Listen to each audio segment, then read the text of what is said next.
Që vërtisni grupi më i mirë, çfarë prezantoni sot te kjo tenda?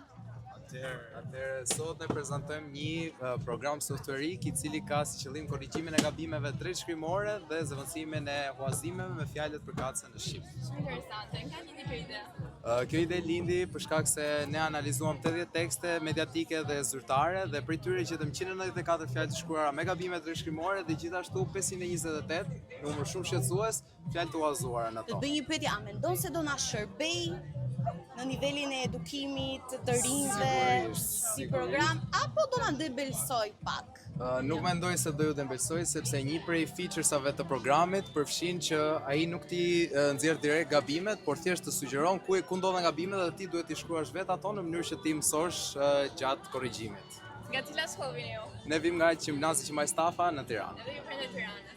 Po ju vetë gjatë komunikimit me njëri tjetrin në rrjetet sociale, e respektoni gjuhën shqipe apo FLM, CPV, KLM? Këto shkurtimet. Por që ta ruajmë, sidomos te Instagrami joni @presses, jemi ruajtur që çdo gjë të jetë redaktuar dhe saktë. Gjithë njësoj sigurisht, ka pasur secili pjesën e vet, financa, prodhimi, departamentet e tjera, teknologjisë. Keni hasur vështirësi gjatë krijimit? Sigurisht, vështirësia te pjesa teknologjike, pasi është një model inteligjencë artificiale dhe ka vështirësitë e veta në programim.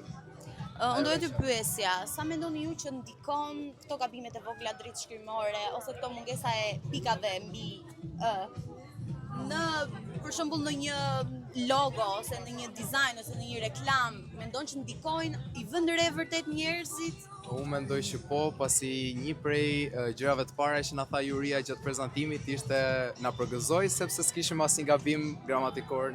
Ndjeni konkurrencë?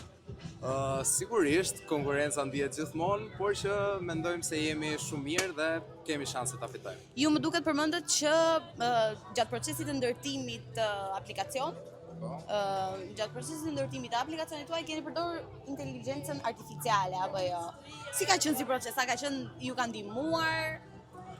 Sigurisht ka qenë një ndihmë shumë e madhe, pasi nëse nuk do ta kishim bërë me inteligjencë, do të na duhej të sillim disa librari fjalori që do të implementoheshin dhe do të hante shumë kohë dhe nuk ishte e realizueshme për aq sa ka qenë konkursi një vjeçar.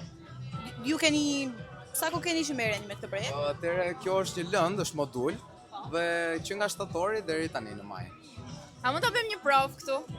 Po, mund ta bëjmë vërtet një provë. Po nuk do të bëjmë që mos ta nxjerrim dhe kohën, kemi një tekst të paracaktuar të marrë nga një portal mediatik. Perfekt. Po nëse mund ta shkruajmë me një fjalë? Patjetër, pak më vonë, thjesht ju ta tregoj që programi gjen gabimet, jo shfaq drejt tu. Okej. Tani, nëse